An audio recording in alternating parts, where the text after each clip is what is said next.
இப்போனா சொல்லணும்னா இன்னைக்கான தேர்ட் ப்ரோமோவை விஷயம் தெரியாம பார்த்த எல்லாருக்குமே பார்த்தீங்கன்னா பக்குன்னு தான் இருக்கும். அதுலயும் குறிப்பா முத்துக்குமரன் ஃபேன்ஸ் இருக்காங்களே, உங்க எல்லாருக்குமே பயங்கர அதிர்ச்சியா தான் இருந்திருக்கும் அப்படின்ற மாதிரி தான் எனக்கு என்னமோ சொல்ல தோணுது. என்ன மேட்டர்னு பார்த்தீங்கன்னா முதல்ல கிளாரிட்டி கொடுத்துறேன். நிறைய பேர் பார்த்தீங்கன்னா இன்னும் அந்த ஷாக்லேயே இருப்பீங்க. ஆக்சுவலாக பார்த்தீங்கன்னா முத்துக்குமரன் அந்த பணப்பட்டி எடுத்துட்டு வீட்டுக்குள்ள வரும்போது பார்த்தீங்கன்னா கேட்டு மூடிருச்சுங்க. அதுக்குள்ள பார்த்தீங்கன்னா அவரால் வர முடியல அப்படின்ற மாதிரி சொல்ல விரும்பல. அவர் பணப்பட்டி எடுத்துட்டு வீட்டுக்குள்ள வந்துட்டாருன்னு வச்சுக்கோங்களேன். ஸோ இந்த 50,000 பார்த்தீங்கன்னா முத்துக்குமரன் எடுத்தார்ல, இது மேட்டர் கிடையாது. 50,000 எடுத்தது கூட பெரிய விஷயம் இல்லைங்க.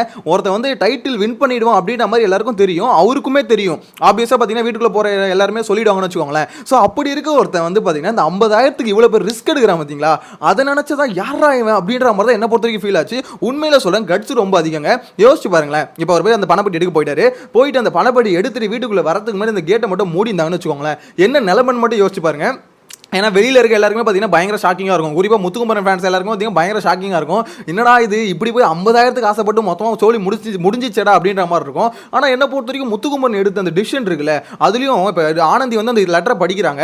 முதல்ல யார் வராங்களோ அவங்களுக்கு தான் அந்த ஆப்பர்ச்சுனிட்டி அப்படின்ற மாதிரி சொல்லிட்டாங்களே. ஸோ சொன்ன ஒன்று பார்த்தீங்கன்னா முத்துக்குமரன் கொஞ்சம் கூட யோசிக்காமல் வந்து நான் போகிறேன் அப்படின்னு நம்ம நின்றுட்டு பின்னாடியே ரயனும் வந்தார். ஸோ ரெண்டு பேருமே ட்ரை பண்ணா, அப்போ ரெண்டு பேர் தான் இன்டென்ஷன் இருக்குது அப்படின்ற மாதிரி தெரிஞ்சு போச்சு. மிச்சவங்களாம் கொஞ்சம் பயத்தில் இருக்காங்க அப்படின்றது ஃபர்ஸ்ட் டைமே ஆக்சுவலாக ப்ரோமோ பார்க்கும்போது கிளியராக தெரியுது. எனிவேஸ் இதுல வந்து யார் எடுக்கணும் ஆக்சுவலா பாத்தீங்கன்னா விஷால், பவித்ரா, ரயன் இவங்க 3 பேர் தான் மேக்ஸிமம் ட்ரை பண்ணணுமே. ஆனா இந்த இடத்துல முத்துக்குமரன் வர வேண்டிய அவசியமே இல்லை. ஏன்னா அவங்க 3 பேருக்குமே தெரியும் நம்ம பாட்டம்ல தான் இருக்கும் அப்படின்ற மாதிரி. அதே மாதிரி இங்க முத்துக்குமரன், ஜாக்லின், சௌந்தர்யா இவங்க 3 பேருக்கு என்னன்னா நம்ம வின் பண்ற வாய்ப்பு இருக்கு அப்படின்ற மாதிரி தெரியும். சோ அதுல வந்து பாத்தீங்கன்னா ஜாக்லினுக்கும் சௌந்தர்யாவுக்கும் இன்டென்ஷன் இல்லை அப்படின்றது கிளியரா தெரிஞ்சு போச்சு. ஆனா இங்க முத்துக்குமரன் எதுக்கு இவ்வளவு ரிஸ்க் எடுத்து இந்த மாதிரி ஒரு வேலையை பண்றாப்லன்னு தெரியல. உண்மையிலே சொல்றேன், ஹெவி ரிஸ்க்குங்க. அப்படி இன்கேஸ் வீட்டுக்குள்ள வர முடியாம போயிருந்துன்னு வச்சுக்கோங்களேன், 50,000 வீட்டுக்கு வர வேண்டியதான். பாக்குற எல்லாருக்குமே பயங்கர பேர் அதிர்ச்சியா இருந்திருக்கும். உண்மையிலே சொல்றேன், விஜய் சேதுபதிக்கு அதிர்ச்சியா தான் இருக்கும். என்னடா அவன் இப்படி பண்ணிட்டான் அப்படின்ற மாதிரி தான் இருந்திருக்கும். எனிவேஸ் இதுல முத்துக்குமரன் 50,000 எடுத்தார்ல, இதுக்கு அடுத்து பாத்தீங்கன்னா ரயன் போய் 2 லட்சம் ரூபாய் எடுத்திருக்காரு. பச்சைக்கிளி உண்மையிலே மிரட்டிச்சு அப்படின்ற மாதிரி தான் சொல்லணும். உண்மையிலே இந்த 2 லட்சம் ரூபாய் எடுத்துட்டு சக்சஸ்ஃபுல்லா வீட்டுக்குள்ள வந்திருக்காரு அப்படின்னும் போது ஓகே, அவரோட ஹார்ட் ஒர்க்கு கிடைச்ச அந்த பெனிஃபிட் அப்படின்ற மாதிரி தான் சொல்லணும்.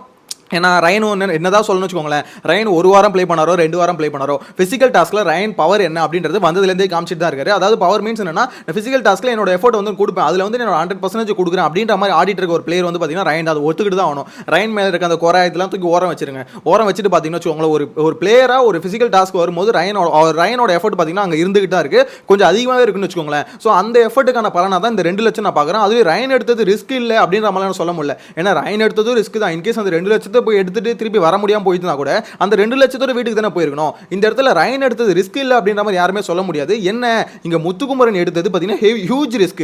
ஏன்னா ஒருத்தன் டைட்டில் அடிக்கிற அங்க வந்து டைட்டில் அடிப்பான் அப்படின்ற மாதிரி வீட்டுக்குள்ள வந்து ஒட்டுமொத்த பேரும் பாத்தீங்கன்னா இவன் அடிச்சிருவான் அப்படின்ற மாதிரி சொன்ன ஒருத்தன் இந்த 50,000, அதுவும் 50,000 தான், 50,000க்கு பாத்தீங்கன்னா போய் ட்ரை பண்ண போறான் அப்படின்றது ஹியூஜ் ரிஸ்க். இந்த அதை கம்பேர் பண்ணும்போது ரயன் எடுத்த ரிஸ்க் வந்து ரிஸ்க் தான் இருந்தாலும் ரயன் ரிஸ்க் வந்து கொஞ்சம் கம்மி அப்படின்ற மாதிரி தான் தோணுது. இன்னொன்று விஷால் ஏன் நீல ட்ரையே பண்ண மாட்டியா அப்படின்ற மாதிரி சொல்ல தோணுது. ஏன்னா விஷால் ட்ரை பண்ணலாங்க. ஏன்னா விஷால்லாம் ரொம்ப பாட்டம்ல இருக்காரு. மேபி விஷால் வந்து பயத்துல கூட இருக்கலாம், எங்க வெளியே போயிட்டு அந்த 2 லட்சம் அந்த மாதிரி அதுக்கோசம் போன மாதிரி ஆயிடுமே அப்படின்ற மாதிரி கூட யோசிச்சிருக்கலாம். யோசிச்சு பாருங்களா, இதே ரயன் இப்ப ரயன் வந்து போயிட்டு அந்த 2 லட்சத்தை திருப்பி எடுத்துட்டு வராம இருந்தான்னு வச்சுக்கோங்க, சொல்லி முடிஞ்சது. இதே விஷால் வந்து பாத்தீங்கன்னா ஒரு 10 லட்சம் வரைக்கும் வெயிட் பண்ணிட்டு 10ல இருந்து ஒரு 12 லட்சம் வச்சுக்கோங்களேன், 12 லட்சம் வரைக்கும் வெயிட் பண்ணிட்டு அதுக்கப்புறம் நான் போறேன், இன்கேஸ் வர முடியலனா கூட பரவாயில்லப்பா, 12 லட்சம் எனக்கு பெனிஃபிட் அப்படின்ற மாதிரி யோசிக்கிறதுக்கும் வாய்ப்பு இருக்கு. ஏன்னா வீட்டுக்குள்ள வந்து சத்தியம் வந்து பார்த்தீங்கன்னா ஓப்பனாகவே சொல்லிட்டாரு, இந்த பார்ப்பா விஷால் உனக்கு தான் அதிகபட்ச சான்ஸ் இருக்குது, 6வது ஆளாக வீக்ட், அதாவது அந்த மாதிரி ஓப்பனாக சொல்ல பணப்பட்டி எடுக்கிறதுக்கு நீ தான் கரெக்டான ஆள் அப்படின்ற மாதிரி பார்த்தீங்கன்னா ஹிண்ட் கொடுத்துட்டாரு. ஸோ அப்படி இருக்கும் போது விஷால் எனக்கு தெரிஞ்சு ட்ரை பண்ணுவார். ஆனால் எப்பனா ஒரு 15 லட்சத்துக்கு மேலே வந்தால் ட்ரை பண்ணுவார் அப்படின்ற மாதிரி தான் சொன்னது. ஆல்ரெடி நான் சொல்லி இந்த டாஸ்கோட டிசைனே என்னன்னா, பணம் இன்க்ரீஸ் ஆக பார்த்தீங்கன்னா டைமிங் ஒன்று குறைப்பாங்க, அப்படி இல்லை டிஸ்டன்ஸ் அதிகப்படுத்துவாங்க அப்படின்ற மாதிரி தான் எனக்கு என்ன தோணுது. ஸோ இந்த டிஸ்டன்ஸ் இன்க்ரீஸ் பண்ண தான் பார்த்தீங்கன்னா கொஞ்சம் எப்படி டஃபாக இருக்கும்ல. இப்போ எப்படி சொல்றது, ஒரு 8 லட்சம் வரும்போது ஒருத்தவங்க வந்து ட்ரை பண்ணணும்னு நினைக்கிறாங்க, சரி 8 லட்சம் எடுத்துட்டு வீட்டுக்கு வரணும்னு நினைச்சாங்கன்னு வச்சுக்கோங்களேன், இன்கேஸ் அவங்க 8 லட்சம் எடுத்துட்டு வந்துட்டா பிக் பாஸ் டீமுக்கு தான் லாஸ். ஏன்னா அவங்க என்ன யோசிச்சிருப்பாங்க, ஒரு பிளேயருக்கு அதாவது டோட்டலாக பார்த்தீங்கன்னா ஒரு 17 லட்சம் தான் கொடுக்கணும் அப்படின்ற மாதிரி யோசிச்சிருப்பாங்க. ஸோ இந்த மாதிரி ஒவ்வொருத்தரும் போயிட்டு 50,000, 2 லட்சம், 3 லட்சம், 5 லட்சம் அப்படின்ற மாதிரி எடுத்துட்டு வந்துட்டாங்கன்னு வச்சுக்கோங்களேன், அப்போ எவ்வளோ தான் அவங்க வச்சுக்கிட்டே இருப்பாங்க அப்படின்ற ஒரு கேள்வி இருக்குல்ல. எனக்கு தெரிஞ்சு இது வந்து பார்த்தீங்கன்னா பொறி வச்சு பிடிக்கிற மாதிரி. இப்போ பொறி வச்சிருக்காங்க, முத்துக்குமரனுக்கு 50,000 ரூபாய் வச்சிருக்காங்க, வந்து எடுத்துட்டு போயிட்டாப்ல. ரயன் வந்து பார்த்தீங்கன்னா 2 லட்ச ரூபா வந்து எடுத்துட்டு போயிட்டாப்ல. அடுத்த இதில் பார்த்தீங்கன்னா ஒவ்வொருத்தரும் வந்து அதிகமாக இப்போ எப்படி சொல்ல 1 லட்சம், 2 லட்சம் இந்த மாதிரி வந்து எக்ஸ்ட்ரா, அதாவது அந்த 2 லட்சத்துக்கு மேலே சொல்கிறேன். ஸோ 5, 6 அப்படின்ற மாதிரி கொஞ்சம் கொஞ்சமாக இன்க்ரீஸ் பண்ணிக்கிட்டே போயிட்டு இருக்க சொல்ல கொஞ்சம் ஆசையை வந்து தூண்டுவாங்கன்னு சொல்லுவாங்க பார்த்தீங்களா, அந்த மாதிரி ஆசையை தூண்டுறாங்க. இன்கேஸ் அதில் கொஞ்சம் ஆசைப்பட்டு கொஞ்சம் பேராசைப்பட்டுன்னு வச்சுக்கோங்களேன். ஸோ அந்த மாதிரி ஆசைப்பட்டு முத்துக்குமரனே ட்ரை பண்ணாலுமே அப்போ வந்து பார்த்தீங்கன்னா பெரிய ரிஸ்கில் போய் முடிச்சிடும். அந்த டிசிஷன் எடுக்காமல் இருந்தால் கொஞ்சம் பெட்டர். ஏன்னா ஃபர்ஸ்ட் வந்து இவருக்கே தெரியும், ஆப்வியஸாக எல்லாருக்குமே தெரியும், பக்கத்திலே தான் இருக்குது 30 மீட்டர் அப்படின்னும் போது ட்ரை பண்ணுவாங்க அப்படின்றது நம்மளுக்கும் தெரியும், அவங்களுக்கும் தெரிஞ்ச விஷயம். 30 மீட்டர்ன்றது ஈஸியாக போய் நம்ம எடுத்துட்டு வந்துடலாம் அப்படின்ற மாதிரி நினச்சி வச்சுருந்தோம். அதனால தான் போய் ட்ரை பண்ணியிருக்காரு. ஆனால் இது வந்து பார்த்தீங்கன்னா இப்போ இதே டிஸ்டன்ஸில் இருக்க வாய்ப்பு இல்லை, கொஞ்சம் கொஞ்சமாக டிஸ்டன்ஸ் இன்க்ரீஸ் பண்ணுவாங்க. ஏன்னா அந்த அளவுக்கு கேனலாம் பிக் பாஸ் டீம் இல்லை அப்படின்ற மாதிரி சொல்ல தோணுது. எனிவேஸ் இதில் இன்னொரு முக்கியமான மேட்டருங்க, வீட்டுக்குள்ள ஒரு பஞ்சாயத்து ஒன்று போயிட்டே இருந்தது அந்த பிஆர் டீம்னு. அந்த பிரச்சனை பார்த்தீங்கன்னா கடைசி வரைக்கும் முடியாது போல, வெளியும் அடிச்சுக்கிட்டு நாரிக்கிட்டு தான் இருக்காங்க அப்படின்ற மாதிரி சொல்ல தோணுது. இங்கே என்ன மேட்டர்னா, எல்லா சீசனை விட இந்த சீசனில் பிஆர்ன்ற அந்த பிரச்சனை ஏன் இவ்வளோ பெருசாக மாறுது அப்படின்ற போது, இந்த சீசனில் வந்து பார்த்தீங்கன்னா சௌந்தர்யான ஒரு பிளேயர் இருக்காங்களா, அந்த பிளேயரை நான் குறை சொல்ல, ஓகேங்களா, அவங்களுக்குன்னு ஒரு தனியாக ஒரு விஷயம் இருக்குது, ஓகேங்களா, அந்த கியூட்னஸ், அவங்க ரியாக்ஷன் என்ன வேணால் சொல்லிக்கோங்களேன், அவங்களுக்கும் ஒரு விஷயம் இருக்குது. அது மூலிமா அவங்க எப்படி சொல்ல ஃபேன்ஸை வந்து கிரியேட் பண்ணியிருக்காங்க. இருந்தாலும் இந்த சீசனில் எதுக்கு இவ்வளோ ஹைலைட் ஆகுதுன்னா, அவங்க பண்ண ஒரு மிஸ்டேக் என்னன்னு பார்த்தீங்கன்னா, மொதல் வாரத்துலேருந்து அந்த பிஆர் ஒர்க் வந்து ஆரம்பிச்சிட்டாங்க. அதாவது உள்ள ஒரு பிளேயர் ஏதாவது பண்ணதுக்கு அப்புறம் தான் பாத்தீங்கன்னா அதை வந்து ப்ரோமோட் பண்ணணும். கரெக்ட்டுங்களா? ஒண்ணுமே பண்ணாம அப்போதே ப்ரோமோட் பண்ண ஆரம்பிச்சா எல்லாருக்கும் ஆப்வியஸா தெரிஞ்சிடும்ல. சோ அந்த மாதிரி தான் பாத்தீங்கன்னா இவங்க துண்டா மாட்டிக்கிட்டாங்க. இப்போ எல்லாருக்கும் மோஸ்ட்லி பாத்தீங்கன்னா உள்ள வந்து பிஆர் டீம் எல்லாருக்குமே இருக்குங்க, இல்லன்னு சொல்ல. ஆனா என்ன மேட்டர்னா ரொம்ப அதிகமா தெரியுது. ஏன்னா ஒண்ணுமே பண்ணாத ஒரு பிளேயரை இந்த அளவுக்கு வந்து ப்ரோமோட் பண்ணி இவ்வளவு தூரம் கொண்டு வர முடியுமா அப்படின்றது எல்லாருக்கும் ஷாக்கிங்கா இருக்கு. அதனால தான் எல்லாருமே பாத்தீங்கன்னா அந்த பிஆர் என்ற விஷயம் இந்த சீசன்ல ரொம்ப அதிகமா இருக்கு. போன சீசன்லயே இருந்தது, அதுக்கு முந்தின சீசன்லயே இருந்தது. இந்த சீசன் வந்து ரொம்ப அதிகமா இருக்க காரணம் என்ன பொறுத்தவரைக்கும் இதுதான் தோணுது.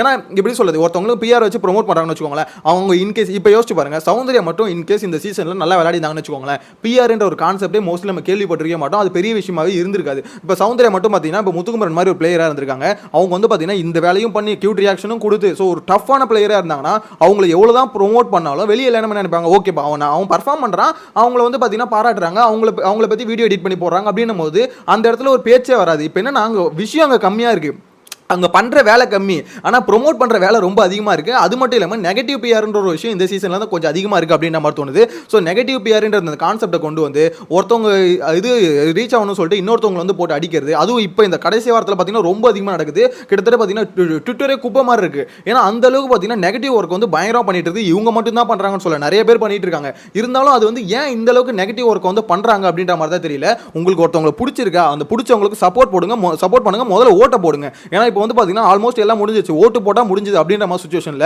ஓட்டு போடுறதுக்கு ரீச் பண்ணுறதுக்கு ட்ரை பண்ணுறதை விட்டுட்டு மற்றவங்களை வந்து டவுன் பண்ணணும். இந்த இப்போ கடைசி 4 நாளில் வந்து டவுன் பண்ணி அது மூலியமா ஒருத்தவங்களை இறக்க முடியும்னு ஒரு டீம் நம்புதுன்னா எப்படி அது சாத்தியம் தெரியல. மேபி பண்ணுறது கூட வாய்ப்பு இருக்குன்னு வச்சுக்கோங்க. ஆனால் எப்படி அதை நம்புற பிலீவ் பண்ணுறாங்கன்னு தெரியல.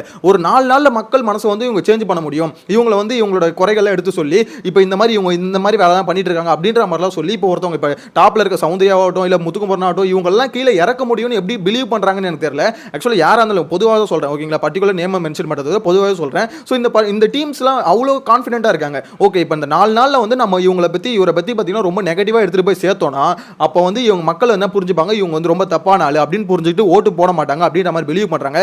எனக்கு தெரிஞ்சு அது நடக்கிறதுக்கு வாய்ப்பு இல்லைங்க. ஏன்னா மக்களை பொறுத்த வரைக்கும் பார்த்தீங்கன்னா ஆல்மோஸ்ட் 100 நாளாக ஷோவை பார்த்துருக்காங்க. 100 நாளாக பார்த்துட்டு இவங்க கேப்பபிளா இல்லையா அப்படின்றது கொஞ்சமாக யோசிக்க மாட்டாங்க. ஏன்னா இப்போ இவ்வளோ நாள் பார்த்தீங்கன்னா அந்த நாமினேஷனில் வந்து நம்மளுக்கு பிடிச்சவங்களுக்கு போடலாம் அப்படின்ற மாதிரி இருந்திருக்கும். ஆனால் இப்போ இந்த கடைசி கட்டத்தில் எப்படி தெரியுமா இருக்கும், பிடிச்சவங்களை தாண்டி யார் டிசர்வ்டு அப்படின்ற மாதிரி யோசிச்சு தான் போடுவாங்கன்னு நான் நம்புறேன். ஸோ அப்படி தான் நடக்குன்ற மாதிரி நம்பிட்டு இருக்கேன். ஆனால் என்ன நடக்க போகுதுன்னு தெரியல. ஏன்னா இந்த சீசனில் வந்து பார்த்தீங்கன்னா பிஆர் ஒர்க்கு ரொம்ப அதிகமாக போகுது. அது ட்விட்டரை பார்க்கும்போது ரொம்ப கேவலமாக இருக்குது அப்படின்ற மாதிரி தான் தோணுது.